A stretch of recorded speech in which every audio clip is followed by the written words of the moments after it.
Welcome to this week's End of Days Update, coming to you from Tulsa, Oklahoma. Hey, if you're anywhere near the Atlanta area, we'll be at Highlands Church this weekend, Sunday morning, Sunday night. We'll have a great time getting into all of the facts about the coming of the Lord. It's so blatant right now, things happening all around the world that are totally pointing to the entrance of the King. Isn't it something that everything that's happening all over the world is a setup so that Jesus can present himself to his brethren just like Joseph did? Wow, we're watching it right in front of our eyes. So every week we look at all the things that point to the second coming of the Lord, because there's about 60 some odd signs of that. And we look at that, but we back up 7 years because of the tribulation period. And if we can see kind of what happens just after the rapture, we can kind of tell where we are.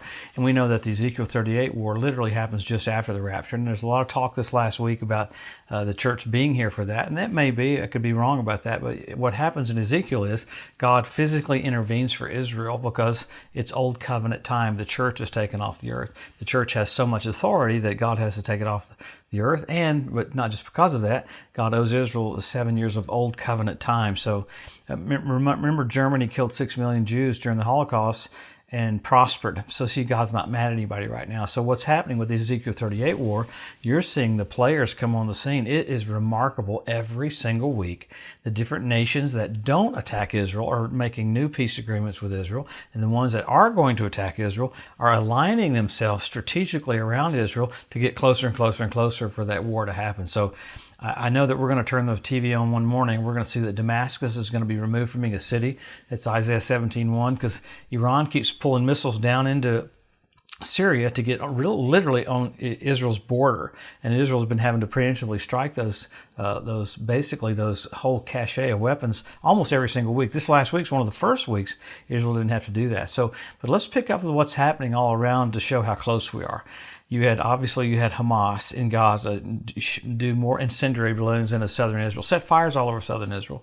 Israel, of course, retaliated with hitting some of the spots where Hamas builds up some of their headquarters and some of their war machine in Gaza. It is bizarre that Gaza keeps prospering because all these nations keep sending them money. Instead of them trying to help the infrastructure of Gaza, they buy more rockets.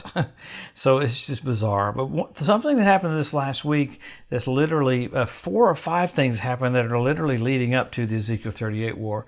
One of the ones that really intrigued me was that you had the UK, England, and Germany basically promise almost $3 to $5 billion to the Palestinians to help build up the West Bank area. Why? They're trying to counteract Israel going into the West Bank, where Israel already is located. But Israel is continuing to build more houses there because it's their land. So you see the EU pushing its weight around in that area, just like the boycott and divestment group that's been happening. I mean, you even had Palestinian people picketing in New York this last week. But I did love that you had New Yorkers picketing against the leader of Iran. So that's what happened this week. You had the leaders of Iran, you had the UN General Assembly, and you had the different ones giving speeches this week. And it's intriguing in the Iranian speeches how the blatant lies that keep happening. The sad thing is right now with Iran, they publicly said, and America publicly said, we're going to go back to Vienna and we're going to have the nuclear talks start again. But it's kind of sad that Iran gets to basically set up the agenda for all the talks. and of course, they don't mention that all this last few years, they've been able to circumvent those things because of Europe and other nations helping them go around those sanctions so that they're even closer to building nuclear weapons. Now, literally, last week, they were 2 to 4 weeks away from having a nuclear weapon.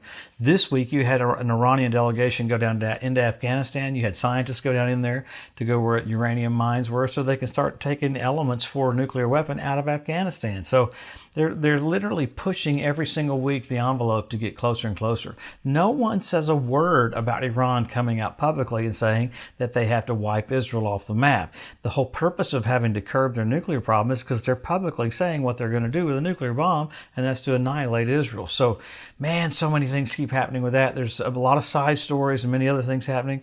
Probably one of the craziest ones is the Democrats in the United States, led by AOC, came up with a bill this week to take away $750 million of arms for Israel, and also 2 days later raised it up to $1 billion that America wasn't going to help Israel with their arms equipment. In fact, it was going to take away the Iron Dome. So you have America doing crazy stuff like that. You have France's Emmanuel Macron meeting with the head of India. Why? Because France was supposed to get a bunch of submarines, eight different ones. And the U.S. ended up selling them to Australia, nuclear-powered submarines. So France got mad, pulled some of their ambassadors out of America, kind of crazy. But you see Emmanuel Macron making friends with India, making friends with Iran, making friends with Baghdad, almost doing all these things that are a setup for what the Antichrist will do. So it's intriguing to see the skirmishes behind the scenes that literally bring the right people to power at the right time. That kind of blows my mind to see how flawless that is happening right now, because it's literally happening.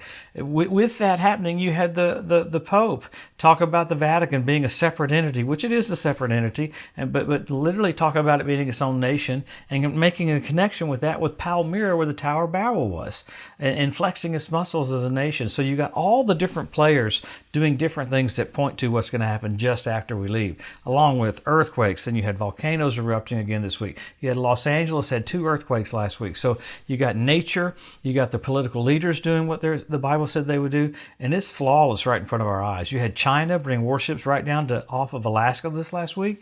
So it's hard to even mention every single thing that's happening, but my friend, they're all right in front of us because Jesus is just about to come. How cool to have the world set up for the entrance of the King.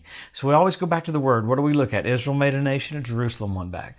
Jesus said the generation or group of people that sees those 2 events won't pass away till all is fulfilled. So then you got the Hebrew language restored, because God said just before the coming of the Messiah, He'd restore to them a pure language. Wow, amazing. 100 years ago, no one spoke Hebrew. Now they all speak Hebrew. Then you've got the land, the fertility of the land. God said it would be so blessed. You've got the revival of the Roman Empire. I mean, look at the Capitol building in Strasbourg, France. It's identical to the Tower of Babel. It's crazy. More you could get into about each one of these absolutely at length. But you have the Ethiopian Jews brought back in one day, 18,000 airlifted from Ethiopia back into Israel. CNN, Chuck Roberts on CNN Headline News said, an exodus that eclipses the book of Exodus. Man, when CNN starts preaching about what the Lord's doing, you better lift up your heads, the King's coming back. So you have all these other signs. You had fish showing up in the Dead Sea. You had foxes show up on the Temple Mount. You had the ritual baths around the Temple Mount filled up with water. You have 172 different species of predatory birds that started showing up in the land. So all nature in position. You've got the Temple Mount Institute in the Old City of Israel. Last name's Cohen, means priest. They've been studying, getting ready to have sacrifices. This last year, they had a sacrifice just on the edge of the Temple Mount. They weren't arrested. The year before, they were arrested. So you see all the players in position. You got birds in position. You got fish in position. You got Russia in position, 9 different bases all over Syria. The Americans pulling out of Afghanistan. All these things are set up. So then you have men be lovers themselves. We have selfie sticks. So sign after sign after sign after sign. I hear people go, well, you can't tell when the Lord's coming back. Well, the Lord made it blatantly clear with all the signs how close we are. Why would He do that? Because Jesus said, when you see these things happening, lift up your heads. Your redemption is drawing nigh. So it's all about not being downtrodden. He wants you happy. He wants you joyful. He wants you strengthened. You see the finish line, you got to accelerate. You can't decelerate. So all these things are because He loves you so much and wants you to see how close we are. Many, many more you could get into, but then we go to signals. Pretty radical that the Bible says that the heavens declare the glory of God. That in Genesis that the planets would be for signs, and really the Hebrew word there is signals. He had blood red moons on Passover and Tabernacles. Several years ago, he had 4 in a row. It's kind of nice of the Lord going, hey, I died for you, I'm coming back. I've died for you, I'm coming back. When's the last time you had 4 in a row on Passover and Tabernacles? 1967 when Jerusalem was won back. 1948 when Israel was made a nation. 1492 at the Edict of Expulsion when the Jews were kicked out of Spain. So you have that. Then last year you had the Bethlehem Star. That's pretty remarkable. Jupiter, regular, and Venus meeting together at the birth of Jesus. The constellation was Virgo. I mean, that's radical. Then this last year, NBC Nightly News, we have a celestial event. Jupiter, Regulus, and Venus together. Bethlehem Star. First time in 2,000 years. The constellation was Leo because he's the lion of the tribe of Judah. Wow. You have so much more with Mercury. So much more with the September 23rd sign. With the woman clothed with the sun, with the moon at her feet, crown of stars for her head. Happened on the same day that Jerusalem was told they can't police themselves. And so the legality of everything about Jerusalem keeps getting brought up, even with the heavens. So the Lord's coming back. People go, how can we really tell? Seriously? You got sign after sign after sign, signal after signal, because He loves you. He wants you informed. He wants you to know this, because we have a lot to do in a short period of time. The main thing is you're about to see the King of Kings and Lord of Lords. Remember, bright morning star, lily of the valley, firstborn from the dead, the brightness of the glory of God. We're about to see the one that made everything, gave his life for us. How wild is that? So what do? Help our local church, help our local pastor, be more engaged. You gather more, not less. Look at the attack on the church to gather less. I know England is crazy. We should be meeting more than not less. So with all the signs, all the signals, that's what we do. We respond. Just like in a wedding, when Colleen was walking down the aisle, could you imagine if Colleen was walking down the aisle and I'm standing there and she's all downtrodden, her head all bent over going, oh my God, I'm about to marry that guy. No. You'd want her excited about seeing the King. Jesus wants you excited about seeing him. You would think that it would be louder right now because all of this stuff is happening because we're about to see him. How blessed are we to have all this stuff going on because the King's about to come back.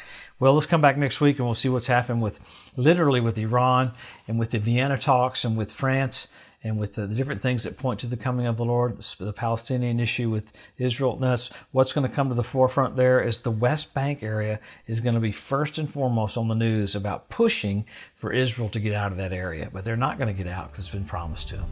Have a blessed, awesome week. We'll see you next Wednesday.